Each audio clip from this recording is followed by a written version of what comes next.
pense qu'on est dans cette période où il y a un flirt extrêmement dur entre le Front National et l'UMP. C'est faux, absolument. Alors, vous n'y êtes pas alors, hein.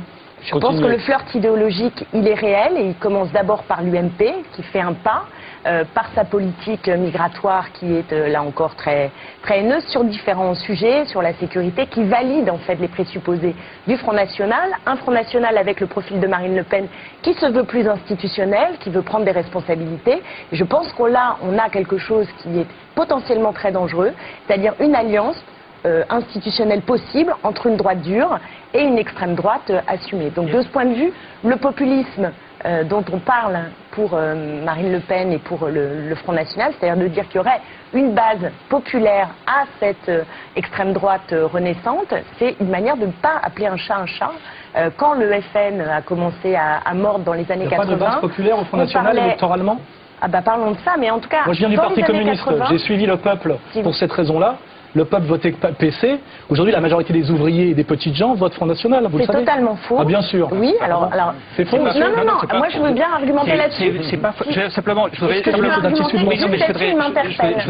simplement pour pondérer un peu, il me semble qu'on n'est pas sorti de la séquence de 2002. Il y a une séquence qui s'est ouverte en 2002 avec les présidentielles et le surgissement de Jean-Marie Le Pen au premier tour des présidentielles.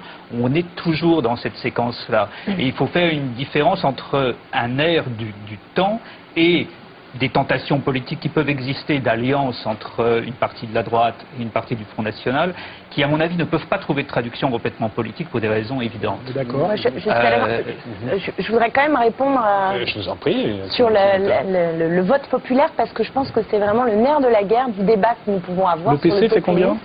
Je me fiche là de débat le sujet. Là. On sera sur le populisme tout à l'heure, Jacques Rancière va bien nous rejoindre, mais restons sur le Front National. Sur le Front National et sur la base électorale du Front National. En 2002, précisément, 26% des ouvriers qui ont voté pour le Front National.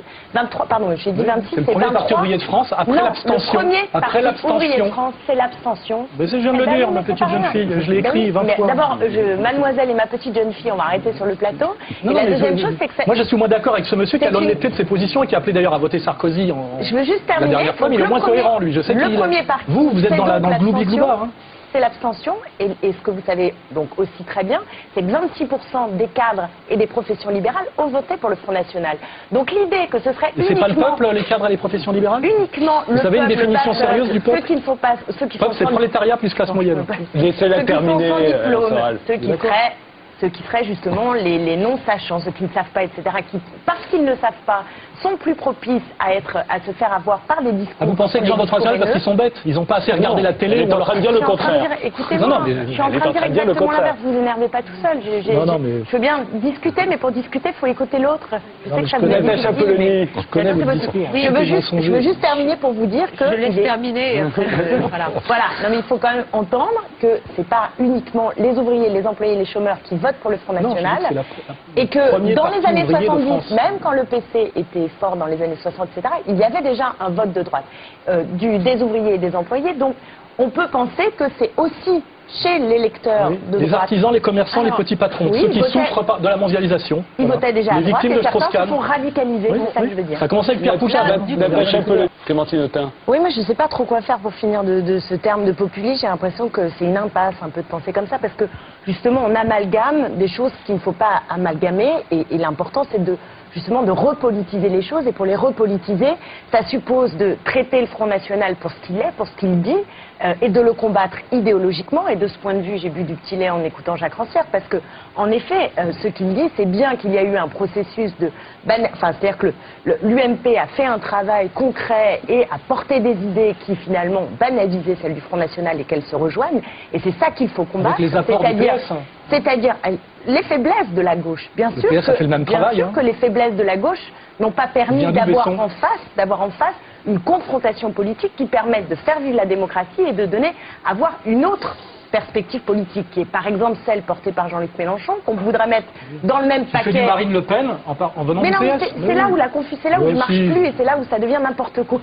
À mon avis, c'est que de les mettre sur le même terrain, d'abord c'est insultant pour ce qu'ils portent. Ils combattent le Front National depuis toujours et il n'est pas sur ce même terrain idéologique. Il y a de la confrontation. Et il faut parler du contenu, c'est-à-dire du contenu des propositions, et je pense qu'il y a une autre perspective politique possible, dès lors que aussi il y a un processus à reconstituer, qui est celui de l'unité du peuple. L'unité du peuple, pas comme si c'était une donnée en soi, mais bien parce que à un moment donné, ce qu'est le peuple, hein, c'est sa dimension universelle avec en même temps une partie, une catégorie mobilisée à un moment donné.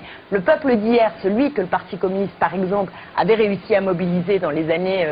on remonte, mais disons, on va dire trahi à partir de du discours de Montigny-les-Cormeilles. N'est plus le peuple d'aujourd'hui. C'est ça que je veux dire. Il n'est plus le peuple d'aujourd'hui. Et à gauche, à mon avis, l'un des défis, c'est aussi d'être capable de parler de ce déclassement, du précariat, et de dire quelle est cette nouvelle unité du peuple pour justement permettre cette mobilisation, cette représentation du peuple dans un monde, dans un système politique où la crise de la représentation politique est extrêmement grave. Elle est d'abord le terreau d'une non-mobilisation politique, d'une abstention massive.